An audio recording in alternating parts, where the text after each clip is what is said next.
Dear students, this is our concluding video lecture on Catherine Mansfield. In this video lecture, we will discuss her story, The Fly. This story was written in 1922 and later was included in the collection of her short stories, Dove's Nest and other stories. This is a very heartbreaking story on the loss, mourning, and grief. The Fly is a story told primarily from the point of view of a character named Boss, who is the protagonist and is described not by his name, but by his function or deeds. In the first part of the story, we find that Odefield, who is an informed gentleman and is retired because of the stroke, he is allowed only once in a week to go out of home. So Odefield goes to the office of the boss. The boss is a well-to-do man and he is still stout and strong, though he is 5 years older than Odefield. Odefield wanted to share something with this boss, but he forgets when he went there. Then boss enjoys showing him his newly decorated office, its furniture and its electric water heating devices. Odefield also praises the work that have been done there. Boss is actually is the owner of a farm. Both these gentlemen share one thing in common, that they have lost their sons during the First World War.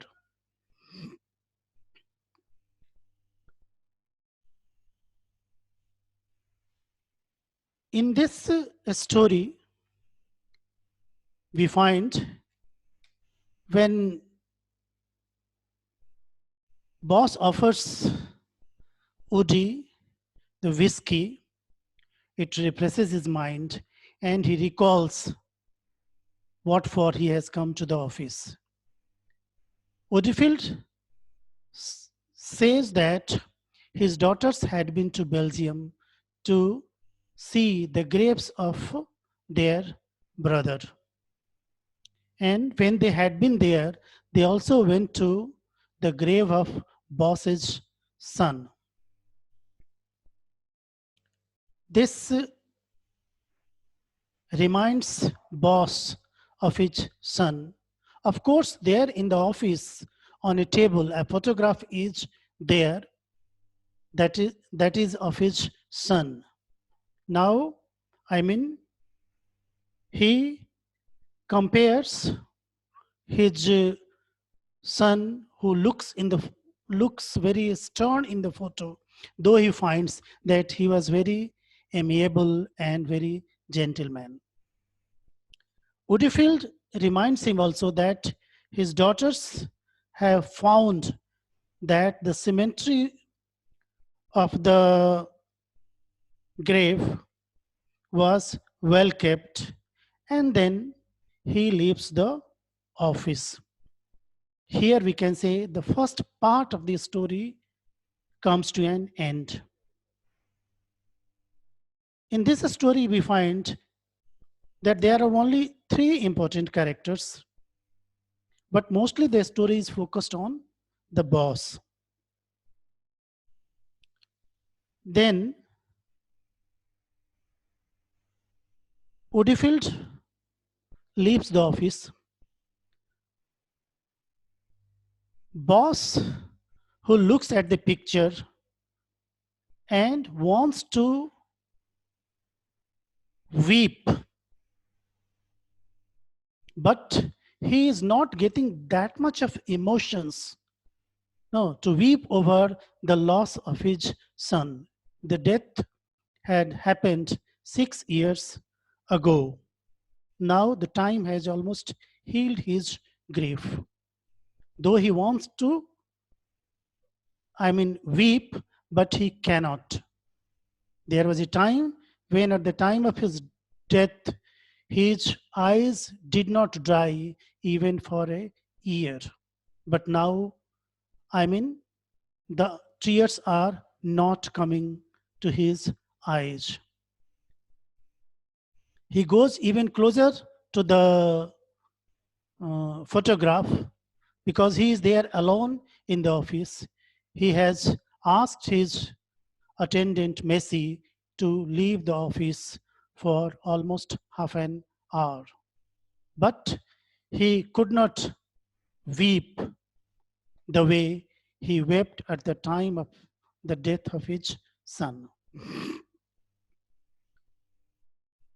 This is how the story comes to an end. The story, as we have seen, is very symbolical in nature. Boss is definitely the owner of this business. And what we find, and the point stuck there, is how his tears are not coming out. At the point of time, he sees a fly in the ink pot. He pulls it out on a blotter and begins to torture it. He drops a drop of ink on it, and at a time he is repeating the same. And every time it seems that he enjoys the extrication of this fly from this pain, and again she gets hope for its survival. But even though he admires and cheer on it, after the recovery of this fly, he continues to drop ink till it dies. He feels miserable, but cannot remember what he was thinking about before he began this brutal experiment on killing this fly. He forgets everything. But this forgetfulness is not so easy. Here, comes the theme of the story. Death, as we know, conquers all. Here, death is shown through the visit of Woodfield to the boss's office. And both these characters have one thing in common, as we have reminded earlier also, that they have lost their sons in the World War First. Here, the fly signifies and cements the central theme of the story, that death is inevitable. It usually read as the indictment of the brutal World War First. This story reminds us or recalls us the brutality of the First World War. The boss is the representative of the older generation of 1914 that inadvertently sent their sons to slaughter in this cruel world war. The another theme that comes to our mind is that death is inevitable. Man cannot overcome his death, but yet there is a grim reality that he does not accept this bitter reality of life. There are some critics who says that fly itself symbolizes the boss who is fighting with his decisions in life.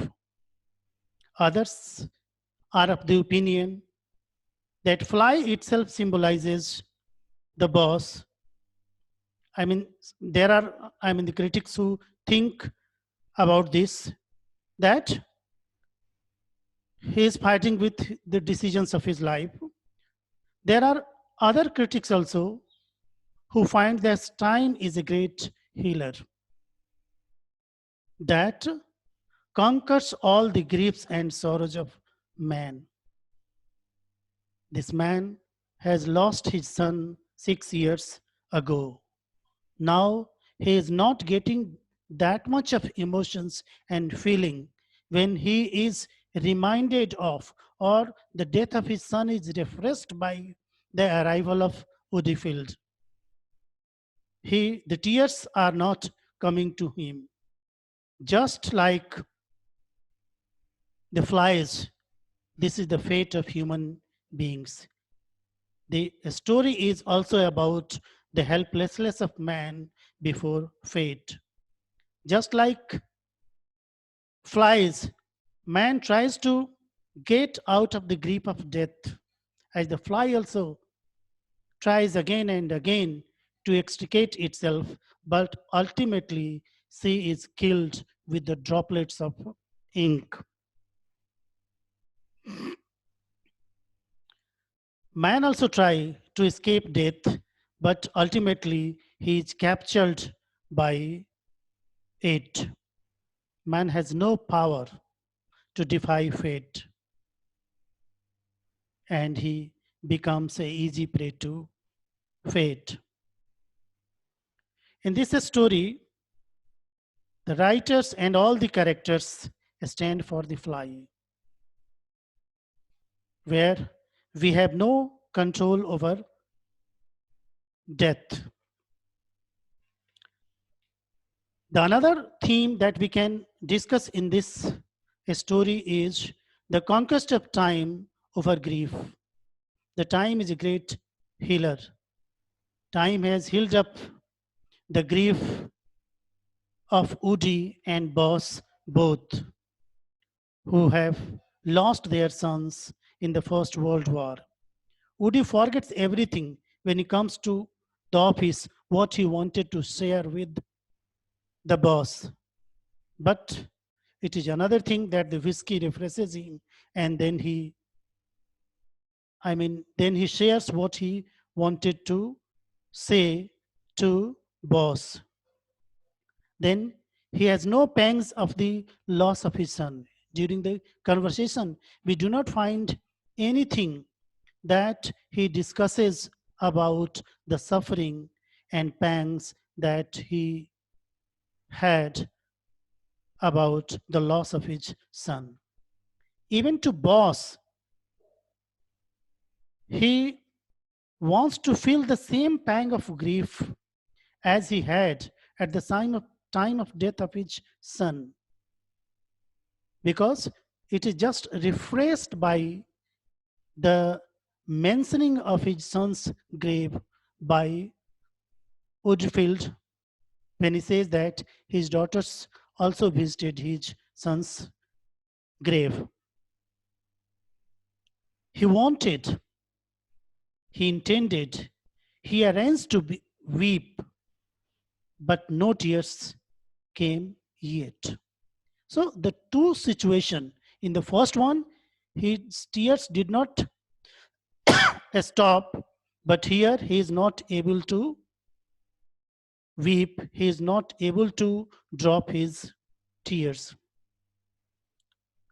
The fly again is unable to recall what was there before the fate. I mean, this suggests that time has conquered all the griefs of these two characters. Mainly, I mean, the boss who is the protagonist. As flies to wanton boys are we to the gods. They kill us for their sports.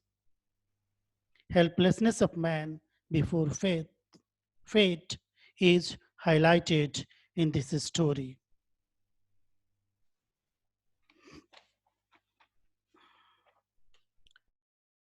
The fly is highly symbolic in this story. Catherine herself died of tuberculosis, which had no cure during the time. Just like the boss